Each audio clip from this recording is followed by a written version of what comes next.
Hello বন্ধুগণ, আশা করি আপনারা ভালো আছেন এবং মেশিন লার্নিং সম্পর্কে ভালোই শিখতেছেন বিভিন্ন সোর্স থেকে।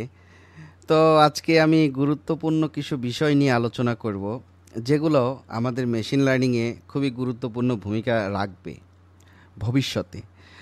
আহ, আমরা আসলে প্রথমে পাইথন করছি, তারপর পান্ডা নিয়ে আলোচনা করেছি এবং পান্ডা চলতেছে। তো এখানে আবার স্ট্রিং নিয়েও আমরা আলোচনা করব, পান্ডার সাথে স্ট্রিংয়ের কি কি কি মিল রয়েছে, কিভাবে স্ট্রিং দিয়ে কাজ করতে হয় ইত্যাদি ইত্যাদি। এখন আপনি বলতে পারেন, ভাই আপনি প্রোগ্রামিংয়ের মেথড, আসলে ভাই প্রোগ্রামিং দিয়েই তো আমার সব কিছু করতে হবে না, এখানে ম্যাথমেটিক্সও আসবে, ইন ফিউচার ভিজুয়ালাইজেশনও আসবে, এগুলোই তো আমার মেশিন লার্নিংয়ের পার্ট। তো আজকে স্ট্রিংটা কেন ব্যবহার করব? স্ট্রিং ব্যবহার করার কারণটা হচ্ছে, আমরা যারা ডেটা সায়েন্স নিয়ে কাজ করি, মেশিন লার্নিংয়ের বিভিন্ন মডেল নিয়ে আমরা গবেষণা করি, আমাদের কিন্তু গবেষণা করতে খুবই ভালো লাগে। কিন্তু এই যে একটা ফরম্যাট আমরা পাই, সিএসভি বলেন, এক্সেল বলেন, কিংবা বিভিন্ন সার্ভারের যে সমস্ত ডেটাগুলো বলেন, এগুলোকে স্টোর করা কিন্তু যাই তাই ব্যাপার না। As a machine learning engineer আমাকে কিন্তু জানতে হবে এই ডেটাগুলো কোথা থেকে আনা হয়, কিভাবে আনা হয়। সেক্ষেত্রে আমি বিভিন্ন কোম্পানিতে কিন্তু খুবই গুরুত্বপূর্ণ ব্যক্তি হয়ে উঠতে পারি, কেননা আমার জানা আছে এভাবে এভাবে ডাটা আমি স্ক্র্যাপ করে নিয়ে আসতে পারি। তারপর সেই ডাটাকে নিয়ে আমি খেলা করতে পারি, ডাটাকে আমি সুন্দর করে সাজাতে পারি, এখানে যে সমস্যাগুলো আছে ওগুলো সমাধান করতে পারি। সেক্ষেত্রে কি হবে, একজন ডেভেলপার যিনি মডেলটা নিয়ে কাজ করবেন, তিনি সুন্দর করে তার মডেলটা ডিজাইন করতে পারে, আমি কাজটা সহজ করে দিতে পারি, ইভেন আমি নিজেও করতে পারি, আমার কাজ আমি করতে পারি। সেক্ষেত্রে আমাকে মেশিন লার্নিংয়ের মডেলগুলো নিয়ে কাজ করার আগে আমাকে কিন্তু কষ্টের কাজটা জানতে হবে। কষ্ট না করলে তো ভাই কেষ্ট মেলে না, তাই না? আর এই কষ্টটা হচ্ছে, ডাটাকে আমি বিভিন্ন সোর্স থেকে নিয়ে আসব, তারপর এই ডাটাগুলো নিয়ে কাজ করব। সেই জন্য আমাকে পান্ডা দিয়ে স্ট্রিংয়ের কাজগুলো করতে হবে। তো এখন আমরা শুরু করি, দেখি কিভাবে স্ট্রিং নিয়ে কাজ করা যায়। আশা করি বিষয়টা আপনাদের খুবই ভালো লাগবে। ইন ফিউচারে ডেটা সায়েন্সের মডেল নিয়ে যখন কাজ করতে যাবেন, মেশিন লার্নিংয়ের মডেল নিয়ে কাজ করতে গেলেই আপনি খুবই স্বাচ্ছন্দ্য বোধ করবেন। চলুন আমরা দেখি। দেখুন, আমি আগে থেকেই আমার যে ইন্টারফেস আছে ক্যাগেলের, যেখানে আমি পান্ডা নিয়ে কাজ করতে পারবো এবং আমি ডাটা ক্লিনিং বলেন বা স্ট্রিং নিয়ে কাজ করতে পারবো, সেই ইন্টারফেসটা আগে থেকে আমি ওপেন করে রেখেছি। আপনারা ক্যাগেলে গিয়ে ক্রিয়েটে ক্লিক করবেন এবং নোটবুকে ক্লিক করলেই আপনারা এই ইন্টারফেসটা পাবেন। নিয়ম অনুযায়ী আমি পান্ডাকে এখানে ইম্পোর্ট করেছি। আমি মূলত ডেটা সায়েন্সের প্রাথমিক যে ক্লাসগুলো আছে এবং পান্ডার যে শুরুর ক্লাসগুলো আছে, কিভাবে পান্ডাকে ইম্পোর্ট করতে হয়, কেন করতে হয়, এগুলো নিয়ে আলোচনা করেছি। সুতরাং এখানে আমি রিপিট করতে চাই না, শুধু এতটুকুই বলি, পান্ডাকে রান করতে হলে আমার পিডি হিসাবে এটাকে অ্যাসাইন করতে হবে। তারপর আমি একটা ডেটা সেট ক্রিয়েট করেছি। ডেটা সেটটা ইতিমধ্যে আপনারা ক্রিয়েট করতে পারেন। আমি কোনো ডেটা নিয়ে কাজ করতেছি না, কারণ হচ্ছে ডেটা নিয়ে ইন ফিউচার মডেল নিয়ে যখন কাজ করব, অনেক সময় আমি ক্যাগেল থেকে ডেটা সেট ডাউনলোড করে তারপরে ওগুলো নিয়ে আমি কাজ করব, বা স্ক্র্যাপিং যখন করব তখন কিন্তু বড় বড় ডেটা সেট আমরা নিজেরাই ক্রিয়েট করব। সেই ক্ষেত্রে এখন জাস্ট আমি ম্যানুয়াল কিছু ডেটা সেট ক্রিয়েট করে কাজ করতেছি। দেখেন, এখানে আমি একটা ডিকশনারি ক্রিয়েট করেছি, তার ভিতরে কিছু নাম নিয়েছি। সেক্ষেত্রে আমি যখন এটাকে ডাটা ফ্রেমে রূপান্তরিত করেছি, দেখেন তখন আমার কি হয়েছে, আমি প্রোগ্রামটাকে আরেকবার রান করে দেখাই। প্রোগ্রামটা রান হয়ে গিয়েছে, কিছুক্ষণ পরে আউটপুটটা আসবে। দেখেন, যখন প্রোগ্রামটা রান করেছি তখন আমাকে কি করা হয়েছে, ডিএফ আকারে একটি ডেটাসেট দেওয়া হয়েছে। আমরা প্রথমে ডেটা নিয়েছি, তার মধ্যে কিছু ডিকশনারির মধ্যে ডেটা দিয়েছি, তার ভ্যারিয়েবল আমরা ডেটা নিয়েছি, আর যে কোনো নাম আমরা দিতে পারি। তারপর ডিএফ লিখে এই যে ডেটা সেটটা আমি ক্রিয়েট করেছি, এইটাকে আমরা ডেটা ফ্রেমে রূপান্তরিত করেছি। এখন যদি আমরা ডিএফকে দেখতে চাই ডিএফটা কেমন হয়েছে, তাহলে আমরা একটু নিচের দিকে আসি। দেখেন এই জায়গাটায় একটা সিরিজ ক্রিয়েট হয়ে গিয়েছে। আপনার এখানে এই ডেটা সেটটা আমি যেভাবে চেয়েছিলাম ঠিক সেই রকমভাবে এখানে ডেটা ফ্রেমটা ক্রিয়েট করে দিয়েছে। এখানে কিছু নাম দিয়েছিলাম, এখানে কিছু নাম চলে এসেছে। যাই হোক, এখন আমি কি করব, আপার কেস করব। যখন আমি ডেটা স্ক্র্যাপ করে নিয়ে এসেছি, তারপর ওর মধ্যে অনেক ডেটা থাকে যেগুলো লোয়ার কেসে করা থাকে। দেখা গেল আমি শুরুতে একটি আপার কেস করতে চাচ্ছি, কিন্তু আমি করতে পারতেছি না। আমরা সেক্ষেত্রে ডেটাটাকে লোয়ার কেস করতে পারি, আপার কেসও করতে পারি। এখন দেখেন আমি একটা সিরিজ নিয়েছি, আমি একটা একটা করে দেখাই। ধরেন এখানে হাজার হাজার কলাম থাকতে পারে, আমার ওগুলো নিয়ে কনসার্ন না, আমি শুধু একটা কলাম নিয়ে কাজ করব, নেম। তাহলে নেইমের এখানে দেখা যাচ্ছে এখানে আপার কেস আছে। প্রথম নামগুলো আমি কি নামে দিছি, আপার কেসে দিয়েছি। কিন্তু আমার এখন রিকোয়ারমেন্ট হচ্ছে আমি শুধু একটা অক্ষর আপার কেসে রাখবো না, সবগুলো স্ট্রিংকে আমি আপার করে দেবো। অর্থাৎ এখানে দেখেন অ্যালাইস, এই অ্যালাইসের জায়গায় LICE এটাও আমার আপার কেস হয়ে যাবে। OB আপার কেস হয়ে যাবে। এগুলো যতগুলো আছে সবগুলো আপার কেস হয়ে যাবে।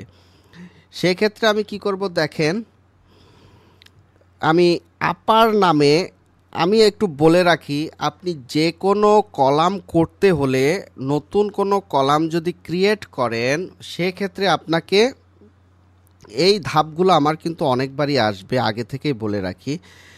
আপার নেম নামে একটা কলাম করব বিধায় এটাকে আমি কি করছি, সমান চিহ্নের আগে দিয়েছি। তারপরে সমান চিহ্ন এখানে দিয়ে দিয়েছি। কিন্তু এরপরে আমি ডিএফ লিখলাম। ডিএফটা কোথায় আছে? ডিএফটা হচ্ছে আমার এই ডেটা ফ্রেম। অর্থাৎ আমি যে কিছু ডেটা ইনপুট দিয়েছি তার মাধ্যমে একটা সিরিজ বা টেবিলই ধরে নিলাম। ধরেন এখানে আরও অনেক কলাম আছে, একটা ডেটা সেট আমি ক্রিয়েট করেছি। করার পরে এখন আমার এই টেবিলটার পুরাটার নাম হয়ে গিয়েছে, ডেটা সেটের পুরাটার নাম হয়ে গিয়েছে ডিএফ। তো এই ডিএফের মধ্যে আমি একটা যেহেতু কলাম ইনক্লুড করব, মানে এক্সটেন্ড করব কলাম, বা একটা কলাম এখানে আমি দিব আলাদাভাবে, সেক্ষেত্রে আমাকে কি করতে হবে, যেই কলামটা আমি বাড়াবো, এখানে আমি যে কোনো নাম দিতে পারি। আমি আপার দিচ্ছি যেহেতু সবগুলো বড় করে ফেলবো। এখানে আমি কি করলাম, নেম আপার নামে একটা কলাম ক্রিয়েট করলাম। এখন ডিএফ হচ্ছে আমার ডেটা সেট। ডিএফের মধ্যে কোন কলামটা নিলাম আমরা, নেম। ডিএফের মধ্যে আমার কোন কলাম আছে, মনে করেন নেম আছে, মনে করেন এইজ আছে, মনে করেন যে আরও অনেকগুলা কলাম এই জায়গায় বিদ্যমান। আমি সমস্ত কলাম থেকে আমি সিলেক্ট করলাম নেমকে। ডিএফের মধ্যে নেম যে কলামটা আছে সেটাকে আমি এখন কি করব, অন্য একটা কলামে রূপান্তরিত করব। সেটা কিভাবে, আপার করে, সমস্ত লেটারকে আপার করে দিব। তাহলে আমি ডিএফের মধ্য থেকে নেমকে নিলাম। এখানে সরি, এখানে স্ট্রিং নিলাম, STR স্ট্রিং আকারে, মানে সমস্ত স্ট্রিংগুলোকে আমি কি করতেছি, আপার করতেছি, ডট আপার। আমার কাজ শেষ। এখন যদি আমি প্রিন্ট ডিএফ করি, তাহলে আমি পেয়ে গেছি, দেখেন নেইমের সাথে আরেকটা নেম আপার নামে কলাম তৈরি হয়ে গিয়েছে, যেগুলোর কি হলো, অ্যালাইস, সবগুলো ক্যারেক্টার কি হয়ে গিয়েছে, আপার কেস হয়ে গিয়েছে। আশা করি আমরা কিভাবে ধরেন সাধারণ ক্যারেক্টারকে আপার কেসে রূপান্তরিত করব, এই বিষয়টা এখন আমরা স্ট্রিংয়ের মাধ্যমে শিখে ফেলেছি, এবং এই বিষয়টা আমাদের অনেক ক্ষেত্রেই কাজে লাগবে যখন আমরা ডেটাসেট ক্লিনিং করা শুরু করব। ডেটাসেটকে আমি মডেলে ব্যবহারের উপযুক্ত করার জন্য বিভিন্ন কাজ করব, তখন এগুলা কাজে লাগবে। তারপর আমি দেখতে চাচ্ছি যে কন্টেইন এ, অর্থাৎ এ জাতীয় যতগুলা ডেটা আছে সেগুলোকে আমি একবারে দেখতে চাচ্ছি কোন কোনটার মধ্যে এ আছে। তাহলে এখানে আমি লিখে দিলাম কন্টেন্টস এ। তাহলে নিয়ম অনুযায়ী বুঝে ফেলেছেন, আমি এ জাতীয় ডেটাগুলোকে আলাদা করতে চাচ্ছি, সেজন্য এখানে কন্টেন্টস এ লিখে দিয়েছি। আর ওগুলোকে আমরা কিসের আকারে প্রকাশ করব? True false. মনে করেন হাজার হাজার ডেটা আছে, কোনটার মধ্যে এ জাতীয় ডেটা আছে, কয়টা আছে আমি গুণে শেষ করতে পারতেছি না। সেক্ষেত্রে যদি আমি ট্রু ফলস দিয়ে আমার ডেটাগুলোকে খোঁজার চেষ্টা করি, এ যেখানে থাকবে সেখানে ট্রু দিয়ে দেব, আর এ যেখানে থাকবে না সেগুলো ফলস। তাহলে আমার ইজি হবে ডাটাগুলো চিনতে। তাহলে এখানে কন্টেন্টস এ নামে ডাটা লিখলাম, তারপর আমি কি করেছি, নেম দিলাম নিয়ম অনুযায়ী, অর্থাৎ ডিএফ, ওই ডিএফ ডাটা সেটের নেম নিয়েই কাজ করতেছি, অন্যান্য কলাম নিয়েও কাজ করা যাবে। আমি জাস্ট বোঝানোর জন্য একটি কলাম নিয়ে কাজ করতেছি, ইন ফিউচার আমরা অনেক বড় বড় কাজ করব, বিন্দু বিন্দু জলে মহাসাগর হয়। তো ডিএফ নেম, এই কলামটাকে আমি নিলাম ডিএফ ডাটা সেট থেকে, তার মধ্যে আবার স্ট্রিংটাকে নিয়ে এসেছি, যেহেতু স্ট্রিং নিয়ে কাজ করতেছি। কন্টেন্টস মানে বহন করতেছে কি, এ। বললাম ডেটা সেট ভাই, তুমি তোমার ডেটার মধ্যে যে সমস্ত জায়গায় এ বিদ্যমান রয়েছে ওগুলোকে তুমি আলাদা করে আমাকে দেখিয়ে দাও, আর যেগুলো থাকবে না সেগুলোকে আমাকে কি বলবা, ফলস, এই জিনিসটা শো করাবা। তারপর আমি কি করলাম, আমি প্রোগ্রামটা রান করলাম। তারপর দেখেন যেই যেই জায়গায় এ বিদ্যমান রয়েছে ওগুলোকে ট্রু করে দিয়েছে, আর যেগুলো এ বিদ্যমান নাই সেগুলো ফলস করে দিয়েছে। যেমন এখানে এ, এই জায়গাটায় ট্রু, তারপর এখানে ডেভিড এ, এই জায়গাটায় ট্রু, ইভা এ বিদ্যমান, ট্রু, কিন্তু এখানে বব এই জায়গায় কোনো এ নাই, সেক্ষেত্রে এখানে ফলস লিপিবদ্ধ করা হয়েছে। আশা করি আপনারা এখন একে বের করতে পারতেছেন। এখন বড় বড় জায়গায় বড় বড় ডেটা সেটের ক্ষেত্রেও আপনি এই ধরনের অক্ষর যদি বের করতে চান আপনি সহজেই বের করতে পারবেন। আশা করি বুঝতে পেরেছেন। এরপরে আমরা যাই, প্রথম দুই অক্ষর নামে একটি কলাম লিখলাম, অর্থাৎ আমি প্রথম যে দুইটা ঘর থাকবে, অর্থাৎ ক্যারেক্টারের প্রথম দুইটা ক্যারেক্টার আমি নিব, বাকিগুলো আমি নিব না। ঠিক আছে, দেখা গেল যে আমার লেখা আছে mister dot Haldar, mister dot Silas. ঠিক আছে, এমনও হইতে পারে আমি সাইলাসটা নিব, মিস্টার নিব না, মিস্টার ডট নিব না। এক্ষেত্রে আমাকে কি করতে হবে, দুইটাকে আলাদা করতে হবে, আলাদা করে আরেকটা কলম, আর বাকি কলমগুলো আমি ড্রপ এনে এগুলো আসবো, এগুলো করাবো। তো এখন দেখেন ফার্স্ট টু একটা কলাম ক্রিয়েট করতেছি, নতুন একটা কলাম ক্রিয়েট করব। এখন কাকে নিয়ে কাজ করব, নেমকে। নেমটা কোথায় আছে, ডেটা সেটের একটা কলাম। এখন ওর ভিতরে আমি স্ট্রিং দিলাম আর বলে দিলাম যে আমাকে প্রথম যে দুইটা ঘর আছে, অর্থাৎ এরকম বিসর্গ দিয়ে আমি করলে, এগুলো আমি যখন আমি স্ট্রিং করিয়েছি ওই সমস্ত জায়গায় আমি এগুলো ভালো করে বুঝিয়েছি, আপনারা পাইথনের ক্লাসগুলো দেখে আসতে পারেন। তা আমি বলতেছি যে আমি শুধু প্রথম দুইটা অক্ষর আমি দেখতে চাই। সেক্ষেত্রে আমি যখন প্রোগ্রামটা রান করব, দেখেন এই জায়গাটায় অ্যালাইসের মধ্যে প্রথম দুইটা অক্ষর কিন্তু এল, তাহলে আমার এল চলে আসছে। বব বিও, বিও চলে আসছে। কার্লি সিএস চলে আসছে। তাহলে দেখেন বিষয়টা কত সহজভাবে আমি উপস্থাপন করতে পারতেছি। তারপর আমরা চাচ্ছি যে না ভাই, আমরা তো প্রথম দুইটা অক্ষর নিতে পারি, আমি লাস্টের দুইটা অক্ষর নিব। আমি জাস্ট এক্সাম্পল দিয়ে এগুলো করাচ্ছি, এগুলো অনেক বড় বড় আকারে আমরা করব ইন ফিউচার। সেক্ষেত্রে আমরা কি করেছি, নেমের সাথে স্ট্রিং যোগ করেছি, -2 দিয়ে দিয়েছি। সেক্ষেত্রে কি হয়েছে দেখি আমার লাস্টেরগুলো আসে কিনা। এই যে দেখেন এলআই সিই চলে এসেছে, ওবি চলে এসেছে, আইই চলে এসেছে, আইডি চলে এসেছে। আশা করি বিষয়টা ক্লিয়ার হয়ে গিয়েছেন। এখন আমরা প্রথম দুইটা অক্ষর যে কোনো স্ট্রিং থেকে, যে কোনো একটা কলাম থেকে ক্যারেক্টারের প্রথম দুইটা অক্ষর আমরা নিতে পেরেছি, পরের দুইটা অক্ষর আমরা নিতে পেরেছি, প্রথম দুইটা অক্ষর থেকেও আমরা আনতে পেরেছি, এবং শেষের দুইটা অক্ষরও আমরা আনতে পেরেছি বিভিন্ন ক্যারেক্টার থেকে। এখন ভাই আপনি আমাকে প্রশ্ন করতে পারেন, শুধু আমি প্রথম দুইটাই চাচ্ছি না, শেষের দুইটাও চাচ্ছি না, আমি মাঝখানের শুধু একটা অক্ষর নেব। সেক্ষেত্রে আমরা কি করতে পারি, একটু কষ্ট করতে হবে। সেক্ষেত্রে কষ্টটা কেমন, এই যে দেখেন, আমি একটি গেট মিডল ক্যারেক্টার, এটা আপনারা যে কোনো নামে আপনারা ফাংশন ডিফাইন করতে পারেন। আমি ফাংশনের কাজ কিভাবে করতে হয়, তারপর ইফ এলসের কাজ কিভাবে করতে হয়, এই বিষয়ে আমি কিন্তু বিস্তারিত পাইথনে আলোচনা করেছি। আপনারা একটু আমার পাইথন ভিডিওগুলো চেক করলেই পাবেন। আমি চেষ্টা করব ভিডিও ডেসক্রিপশনে এগুলো দিয়ে দিতে। গেট মিডল ক্যারেক্টার এই নামে কি করেছি, একটি যে কোনো আপনার নাম নিতে পারেন, ওটা কোনো বিষয় না। আমি এখানে নেম নামে কলামকে নিয়েছি। নেওয়ার পর আমি এখানে ডিফাইন করে দিয়েছি ইফ এটা যদি মডিউলাস হয়, অর্থাৎ 0 সমতুল্য হয়, সেক্ষেত্রে আমি রিটার্ন করব কি 2 এর সাথে 1 মাইনাস, অর্থাৎ এদিকে 2টা ওদিকে 2টা, 4টা যদি অক্ষর থাকে তাহলে 2 থেকে 1 বিয়োগ দিলেই তো মনে করেন যে আমার ক্যারেক্টারটা বের হয়ে যাবে, মাঝখানের যে অংশটা আছে সেটা বের হয়ে যাবে। সেক্ষেত্রে কি হবে, ইভেন লেন্থ, অর্থাৎ জোড় সংখ্যা হবে।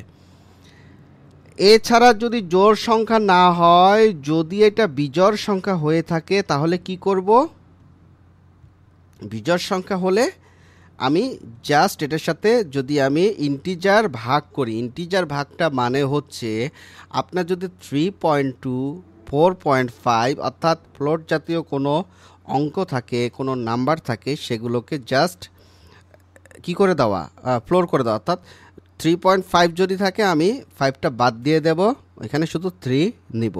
এইটাই হচ্ছে গিয়ে ইন্টিজার ভাগ বা ফ্লোর ডিভিশনও বলা হয়। তো যাই হোক, এখন আমি এগুলা করার পরে, এই কাজটা করার পরে আমি কি করলাম, মিডল ক্যারেক্টার নিলাম, অর্থাৎ আমি বুঝাইতে চাচ্ছি এর মধ্যে একটা কলাম ক্রিয়েট হবে, মানে যে ডেটা সেটটা আছে তার মধ্যে ডিএফ এর মধ্যে একটা কলাম ক্রিয়েট হবে যার ক্যারেক্টারগুলো মিডলটাই থাকবে, বাকিগুলো থাকবে না। তাহলে এখানে ডিএফ নিয়ম অনুযায়ী আমি ডিএফকে ডাকলাম, ডাকার পরে তার যে কাকে নিয়ে কাজ করতে চাচ্ছি, নেম কলামকে নিয়ে কাজ করতে চাচ্ছি, ওর মধ্যে আমি এই ফাংশনটা অ্যাপ্লাই করে দিয়েছি।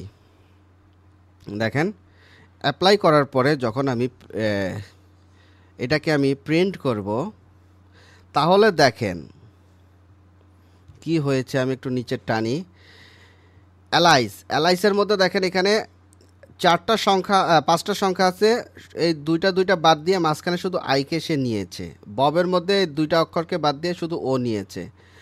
তারপরে এখানে কার্লিকে বাদ দিয়ে আর নিয়েছে। আশা করি মিডল অক্ষরটাও আমরা এখন বের করতে পারবো, অর্থাৎ জোড় সংখ্যা হলে আমি ইন্টিজার ভাগ করার পরে 1 মাইনাস করে দিলেই আমি শুধুমাত্র মাঝখানের অংশটাই পাবো। আবার যখন আমি বেজোড় সংখ্যার ক্ষেত্রে নিব, তখন আমি কি করব, কি করব, আমি জাস্ট ইন্টিজার ভাগ করলেই আমি পেয়ে যাব। আশা করি বিষয়টা আপনারা বুঝতে পেরেছেন। এখন আমি চাচ্ছি, আমরা তো এ মোটামুটি বের করা শিখেছি, বিও বের করতে পারবো, একই রোলসে আমরা সিও বের করতে পারবো, ইও বের করতে পারবো, কোনো ব্যাপার না। আলাদা কলামের মধ্যে এ বি সিকে আমরা আলাদাভাবে লিখতে পারবো। এখন আমি রিপ্লেসমেন্ট করি।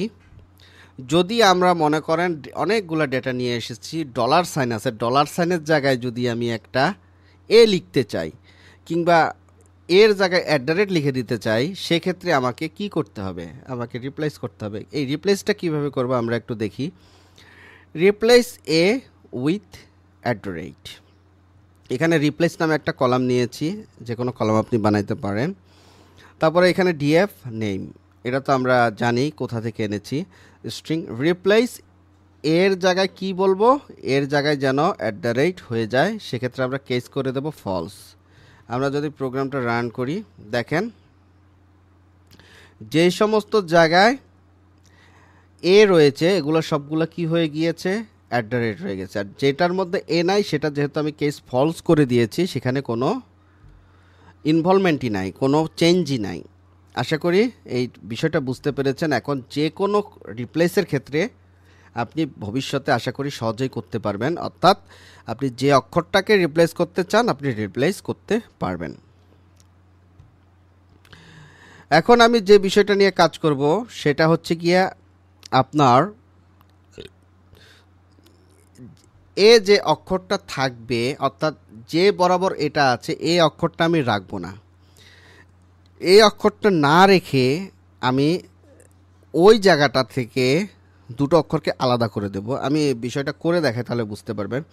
এখানে দেখেন বাকিগুলো সব ঠিক আছে আগের মতোই, জাস্ট এই জায়গাটায় আমি একটা নিয়েছি স্প্লিট।